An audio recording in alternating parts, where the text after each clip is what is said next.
Assalamualaikum warahmatullahi wabarakatuh dan selamat pagi. Alhamdulillah Auda hari ini 3 Januari 2021 kita dapat bersama menerusi lintas langsung dari daerah Tutong ya untuk berkongsi antara bahan visual yang telah disediakan.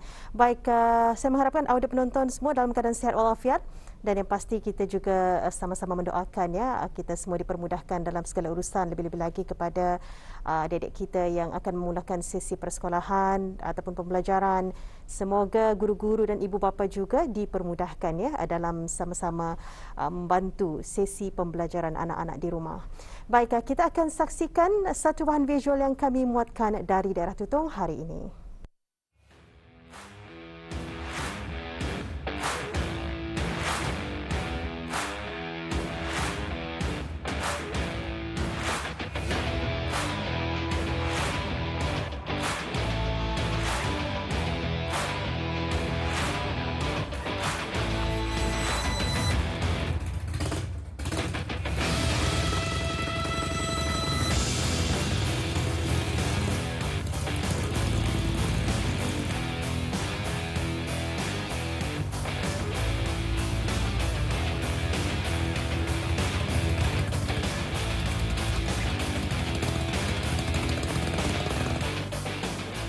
Assalamualaikum warahmatullahi wabarakatuh. Ya, untuk bahan kali ini agak menarik sekali kerana kita akan membuat pendekatan bersama dengan seorang warga emas ni. Tetapi mempunyai minat dalam bidang pemotoran berkuasa tinggi. Jadi saya akan bawakan Auda untuk kita ni sama-sama mengetahui perkongsian daripada beliau, dan untuk itu Auda teruskan kesetiaan Auda bersama saya. Mula meminati dalam dunia pemotoran sejak tahun 70-an lagi, iaitu ketika beliau masih berusia belia dalam lingkungan 15 tahun.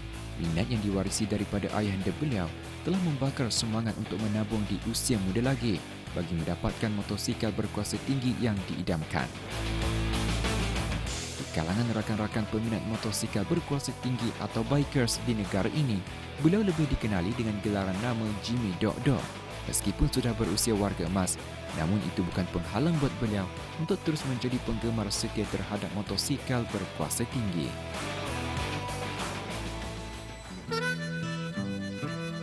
Ya Auda, kalau Auda dapat saksikan terdapatnya motosikal berkuasa tinggi, dan di dunia ini juga saya percaya pelbagai manusia mempunyai pelbagai minat. Ada yang minat ataupun kita ini sebut hobi lah, hobi yang mahal.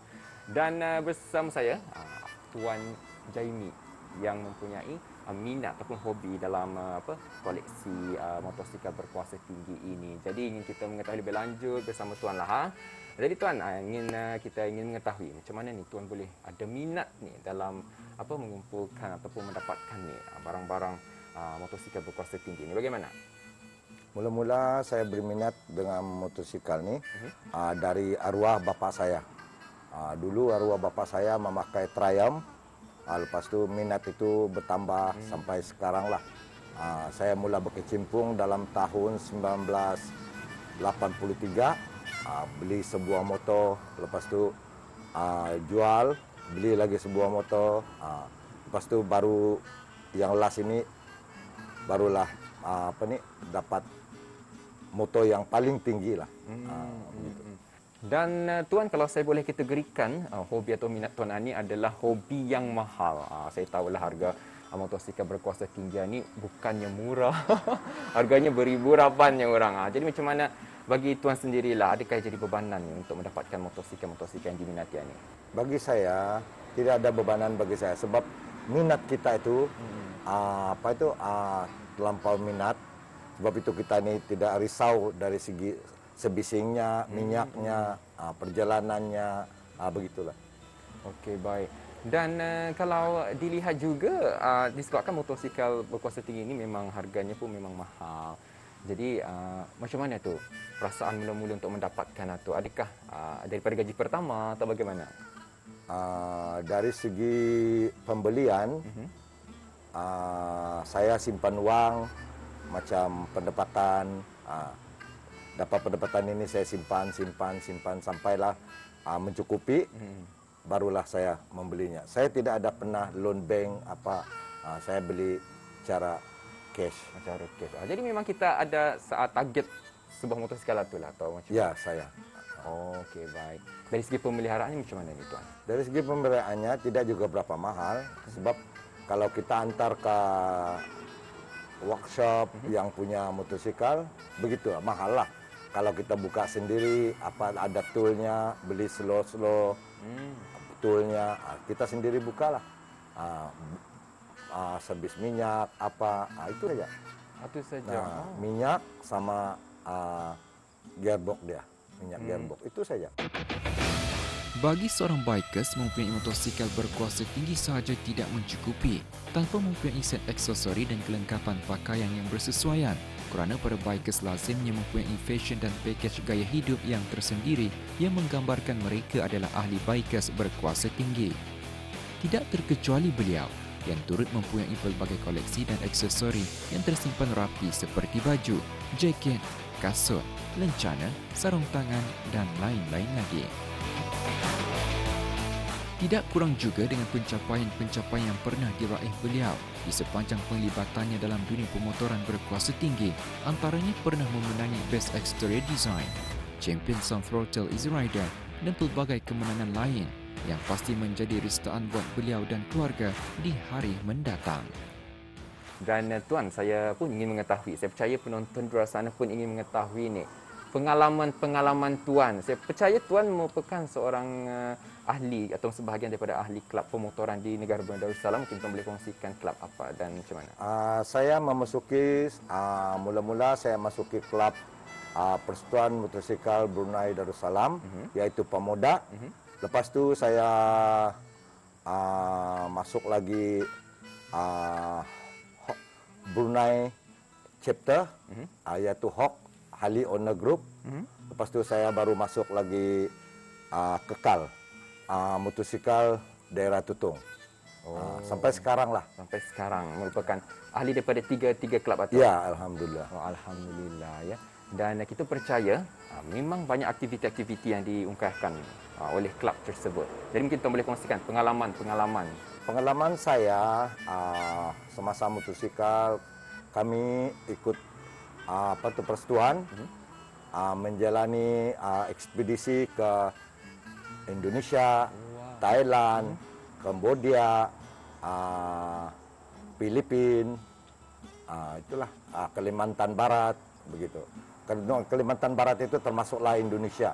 Dan kebiasaannya kalau kumpulan-kumpulan macam itu apa sebenarnya yang dilakukan? Setelah kami kadang-kadang kami pergi ke seperti Sibu Bike Week, Kuching Bike Week, lepas tu Pontianak Bike Week, Sabah Bike Week, Filipina Bike Week, begitu. Lepas tu kita ada acara di sana perkumpulan dengan bikers, tidak kira apa bangsa, apa agama dan apa jenis motor. Tapi itu berkuasa tinggi. Kalau BIBBF, Brunei Island International Big Bike Bikers, kita akan pakai motor yang 250 ke atas. Kalau kiranya Bike Week, Bike Week itu tidak kira adakah 250, 50 cc, itu kita berkumpul dengan sahabat-sahabat kita, mengiratkan silaturahim, begitu. Baik Tuan, ada lagi satu soalan yang terlintas dalam fikiran saya. Jadi mungkin Tuan boleh kongsikan juga kepada mereka yang baru berminat ni dalam bidang motosikal berkuasa tinggi. Silakan. Saya bersaran kepada bikers Brunei Darussalam dan di mana-mana saja mereka berada di luar kawasan Brunei, negara kita. Saya bersaran kita harus berhati-hati di jalan raya. Ingat orang yang tersayang, bukan kita saja yang menggunakan jalan raya. Misalnya kita berhati-hati orang lain yang masalah. Orang masalah, kita yang kena. Itu yang harus dipikir. Kita jalan cara awal, kita balik pun datang cara baik. Beliau juga menambah memilih dan menunggang motosikal kuasa tinggi bukanlah hal mudah kerana terdapat perbezaan kelas, kapasiti enjin dan reka bentuk. Namun buat beliau yang berpengalaman lebih 40 tahun dan meminati sebuah jenama motosikal tersohor, meletakkan aspek pengendalian, pengalaman, keselamatan, keserasian gaya dan kepuasan tunggangan sebagai kriteria utama. Selain itu, beliau turut mengongsikan menunggang motosikal tersebut adalah merupakan satu terapi positif untuk dirinya yang menurut beliau hanya bikers sahaja yang tahu bagaimana satu perasaan tenang apabila menunggang motosikal berkuasa tinggi. Ya, Auda, umur bukan penghalang. Walaupun sudah berusia warga emas, namun ia bukan penghalang untuk kita ni meminati dalam sesuatu perkara yang kita ni benar-benar sukai. Jadi kalau kita lihat juga meminati dalam bidang pemotoran berkuasa tinggi, ia juga satu perkara yang baik sebenarnya. Jadi adalah perkara atau aktiviti yang dapat kita lakukan dalam kehidupan kita sehari-hari. Dan kita juga sudah mendengarkan perkongsian daripada personaliti kita pada bahan kali ini. Dan betul lah ya, apa juga kumpulan daripada klub-klub yang telah diungkayakkan memang sebetulnya dapat mengeratkan silaturahim. Dan mudah-mudahan juga Auda, bahan ini dapat memberi sedikit manfaat dan juga kepada Auda yang minat dalam bidang pemotoran berkuasa tinggi ini, dapatlah ya, hanya orangnya enjoy melihat bahan ini. Jadi ada sekian dari saya. Assalamualaikum warahmatullahi wabarakatuh. Kita jumpa lagi.